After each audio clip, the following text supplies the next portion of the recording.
नमस्कार दोस्तों, कैसे हो आप सब। आशा करती हूँ आप लोग ठीक होंगे। तो आज हम दोनों बहनें लेके आई हैं सुहाग गीत। तो सुनिएगा और बताइएगा कैसा लगा। बहुत ही सुंदर सुहाग गीत है। चलिए दोस्तों सुनाते हैं आप सभी को ये प्यारा सा सुहाग गीत। बाबा के दुआरवा हरदिया का पेड़वा, अरे बाबा के दुआरवा हरदिया का पेड़वा, अरे हरदी फूलाए आधी रात रे लालनावा, अरे हरदी फूलाए आधी रात रे लालनावा, अरे घोड़ावा चढ़ला दुल्हे आवै सासुररिया, अरे घोड़ावा चढ़ला दुल्हे आवै सासुररिया, अरे देखै हरदिया का पेड़ रे लालनावा, अरे देखै हरदिया का पेड़ रे लालनावा, अरे हाय हरदी सारे दाए जामा देई हाय, अरे हाय हरदी सारे दाए जामा देई हाय, अरे रंगीले भये पगड़ी रूमाल रे लालनावा, अरे रंगीले भये पगड़ी रूमाल रे लालनावा, अरे बेतानी बचन सुनाई बेटी हो कवन देई, तानी बचन सुनाई बेटी हो कवन दे, उठाली पिछौरा छहराई रे लालनावा, अरे उठाली पिछौरा झारी हाई रे लालनावा, अरे है हरदी हमारे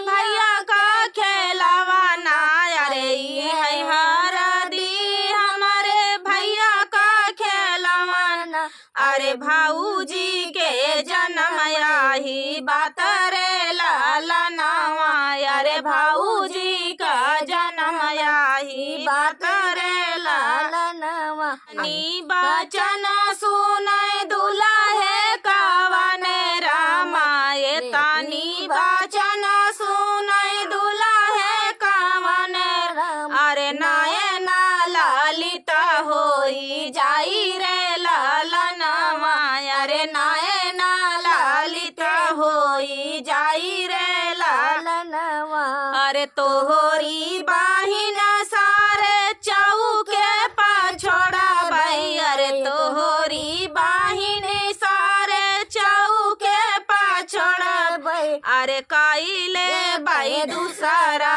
बियाह रे लालनावा, अरे काइले भाई दूसरा बियाह रे लालनावा, इतनी बचन सुनै सरवा कवन रामा, इतनी बचन सुनै सरवा कवन राम, सुना जीजा बचन हमार रे लालनावा, अरे सुना जीजा